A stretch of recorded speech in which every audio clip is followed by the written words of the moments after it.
Halo semua, kembali lagi bersama saya Laudi Zafran Nuzul Abiyu.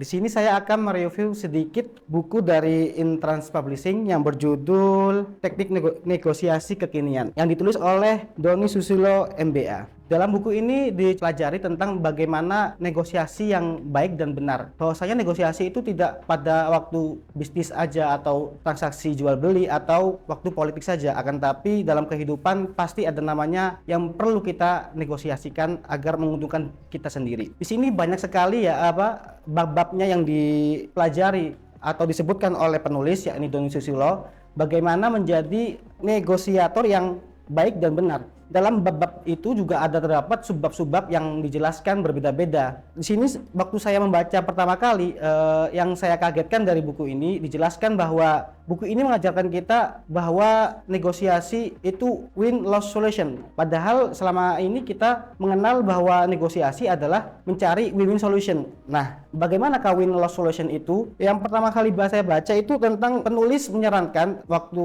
bernegosiasi, entah itu dalam transaksi jual beli atau hal yang lain, tapi ditekankan waktu jual beli, penulis menyarankan agar kita tidak menampakkan kesenangan waktu terjadinya negosiasi. Hal tersebut dikarenakan agar lawan negosiasi kita tidak merasa senang tatkala kita merasa senang dengan hasil negosiasi tersebut. Penulis menyarankan dalam transaksi jual beli kita disarankan untuk memasang muka keberatan, istilahnya seperti itu, agar lawan negosiasi kita senang dengan hal tersebut. Hal tersebut tentu hal alami sifat manusia yang merasa senang dengan kesusahan orang lain. Salah satu poin yang dikuatkan dalam buku ini, penulis menyebutkan dengan negosiasi kita bisa membenah kehidupan kita. Seperti apa? Contohnya penulis membuat contoh dengan sebuah cerita. Ada seorang, sebut saja namanya Paimin. Paimin ini bekerja di sebuah pabrik atau perusahaan. Dia memiliki 3 orang anak dan seorang istri yang bekerja di bank kota tersebut. Sedangkan Paimin harus berangkat ke perusahaannya atau kantornya pada pukul 7 tepat. Karena pada pukul 8, Paimin dan bos-bosnya mengadakan rapat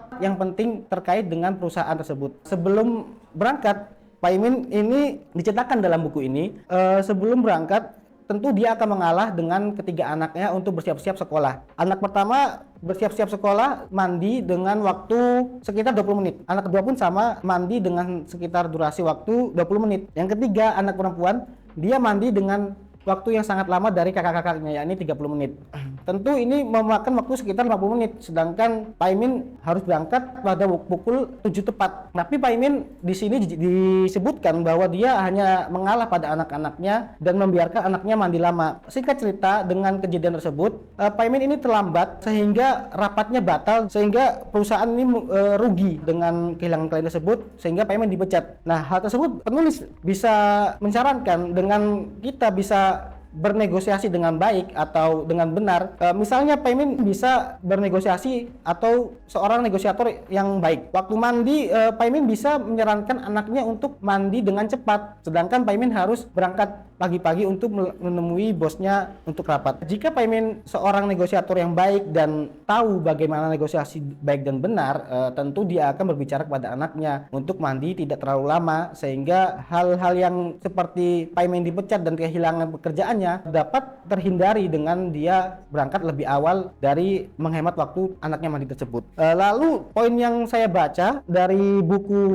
ini, penulis mengutip bahwa cara negosiasi yang baik atau yang paling sering digunakan di Jepang yaitu dengan tanda kutip always say yes atau mengucapkan selalu bilang yes. Penulis di sini memberi contoh, misalkan kita memiliki usaha kecil-kecilan, lalu kita membutuhkan karyawan untuk perusahaan kita. Setelah diwawancara, andai kita tidak bisa memiliki teknik negosiasi atau menjadi negosiator yang baik dan benar, tentu kita akan menolak dengan gaji yang besar tersebut. Akan tapi di sini penulis menyarankan untuk menggunakan teknik yang sering digunakan di Jepang yaitu always say yes atau selalu mengucapkan ya. Kalau misalkan kita bisa menguasai teknik negosiasi atau menjadi negosiator yang benar, di sini penulis mengasih contoh, misalkan kita memiliki perusahaan kecil yang baru dirintis. Kita juga tentu membutuhkan karyawan. Waktu kita mewawancara, karyawan tersebut meminta gaji yang lebih tinggi dari seharusnya. Jika kita tidak memiliki teknik negosiasi atau menjadi negosiator yang benar, kita tidak menolaknya. Nah, hal-hal yang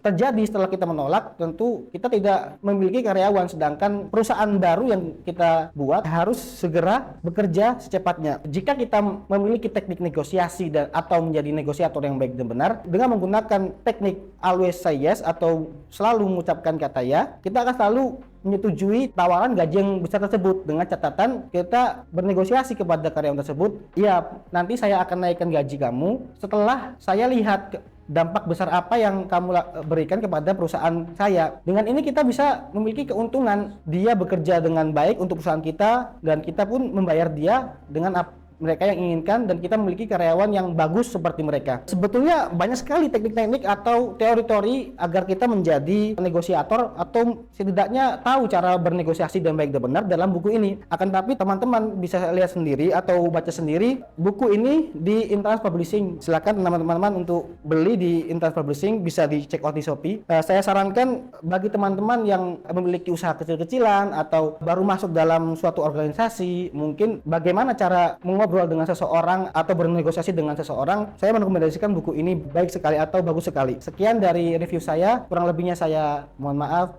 Sampai jumpa kembali.